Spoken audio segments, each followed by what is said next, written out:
इस साल के नोबेल अमन इनाम के लिए अमरीकी सदर ट्रंप और पॉप फ्रांसिस समेत 300 से ज़ायद अफराद को नामजद किया गया है। डॉन अखबार में शाया फ्रांसीसी खबररसां इदारे AFP की रिपोर्ट में कहा गया है कि नोबेल कवानीन के मुताबिक उम्मीदवारों की शनाख्त 50 साल तक खुफिया रखी जाती है।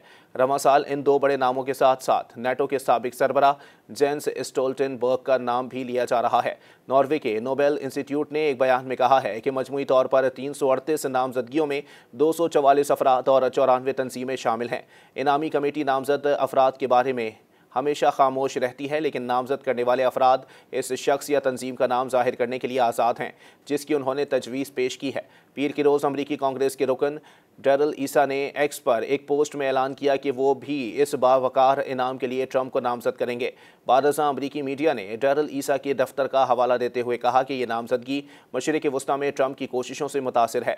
यूक्रेन के ज़राए अबलाग के मुताबिक डैरल ईसा की नामजदगी डेडलाइन के बाद जमा कराई जाएगी, लेकिन यूक्रेन के रुकन पार्लियामेंट अलेक्जेंडर मेजरको ने भी नवंबर में ट्रंप को दोबारा नामजद किया था।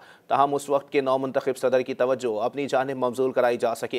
ट्रंप को गुज़िश्ता बरसों में भी अमन के नोबेल इनाम के उम्मीदवार के तौर पर पेश किया जा चुका है, लेकिन इस साल उनकी नामजदगी खास तौर पर तवज्जो मबजूल करने वाली होगी।